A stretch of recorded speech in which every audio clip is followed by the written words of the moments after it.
لہذا اس بات پہ کبھی نہ گھبرایا کریں. یہ بات میں نے ایک مثبت پیرائے میں عرض کی.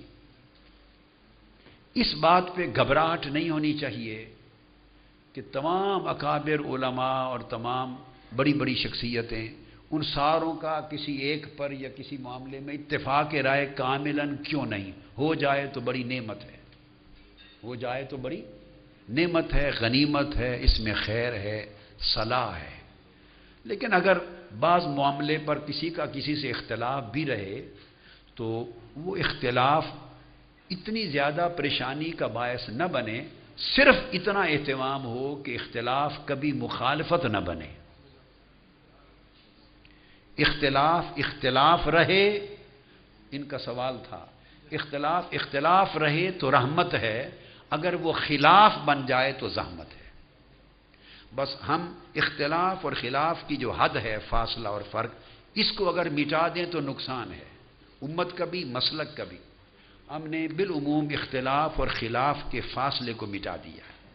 جہاں اختلاف ہوتا ہے پھر ہم اس کو خلاف میں اور مخالفہ میں، پھر مجادلہ میں مناظرہ میں، پھر مجادلہ میں بدل دیتے.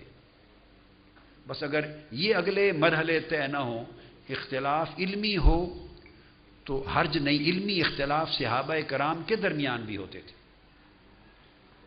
مگر خلاف نہیں ہوتا تھا. تابعین، اتباع التابعین بھی ہوتے تھے، ائمہ اربعہ کے ہاں بھی ہیں، صاحبین اور امام اعظم کے مابین بھی ہیں.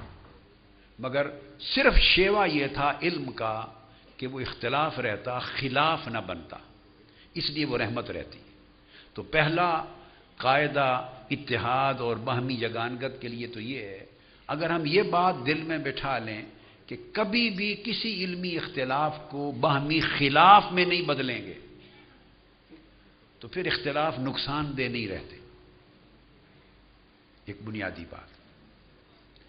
دوسری بڑی اہم بات سوچنا یہ ہے کہ جب ہم بات کرتے ہیں کہ بعض اوقات ہمارے احباب میں، علماء میں، وکابر میں اختلاف ہوتا ہے، اس چیز کا تعین ہونا چاہیے کہ کس چیز میں اختلاف نہ ہو اس میں گنجائش نہیں، اور کس دائرے میں اگر علمی اختلاف رائے ہے بھی تو کوئی مذائقہ نہیں.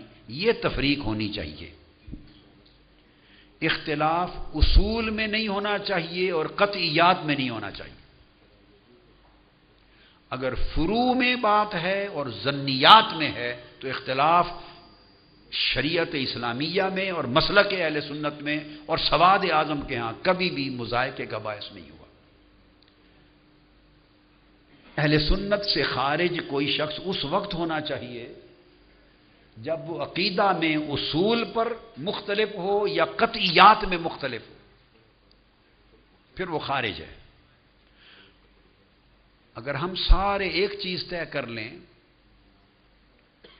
میں نے پہلی بات اس لیے کی کہ سمجھیں کہ اصول سے لے کے فروع تک اور قطعیات سے لے کے جمی ظنیات تک ہر شے میں سب متفق ہوں، تو ہر شے میں ظنیات اور فروعات تک تب ہر کوئی متفق ہوگا اگر کھوپڑیوں سے دماغ سب کے نکال دیے جائیں اور علم کی صلاحیت خارج کر دی جائے جسم سے.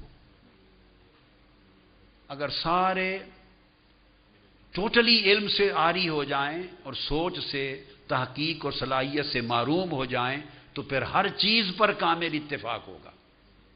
اللہ پاک نے علم کے درجے رکھے ہیں اور علم دیا ہے، تحقیق دی ہے، صلاحیت دی ہے استنباط کی، استخراج کی، فہم کی، تطبیق کی، ترجیح کی، تنقیح کی. اگر یہ صلاحیتیں جن کو ہیں تو سوچیں گے تو اختلاف بھی لا محالہ کبھی ہو جائے گا.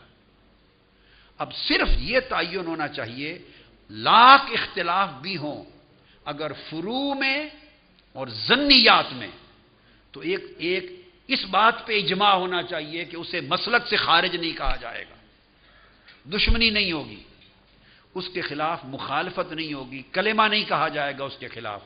فروع ہیں، ظنیات ہیں.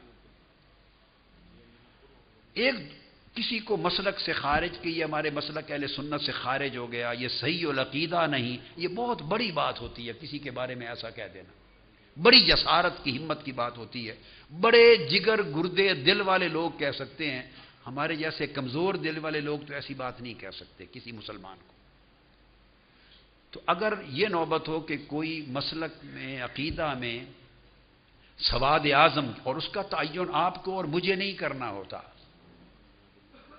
اس کا تعین سواد اعظم کی تاریخ ہوتی، صحابہ کرام، تابعین، اتباع التابعین سے لے کر پھر ہم ائمہ اربعہ کو ماننے والے ہیں اور امام اعظم کے پیروکار اور مقلد ہیں، پھر ہمارے ایک طریق ہیں، پھر ہمارے عقائد ہیں. فقہ میں ہمارے امام اعظم ہے. کہاں سے تعین ہوگا کہ یہ قطعیات ہیں، یہ اصول ہیں اور یہ ظنیات اور فروع ہیں؟ تو ہم جب امام اعظم کے ماننے والے ہیں تو ہم امام اعظم سے لیں، جو تفریق آپ نے فرمائی اس پر قائم ہو. ہم صاحبین سے لیں، اور پھر ہمارے ائمہ ہیں، ایک پورا ایک طویل سلسلہ ہے. پھر عقائد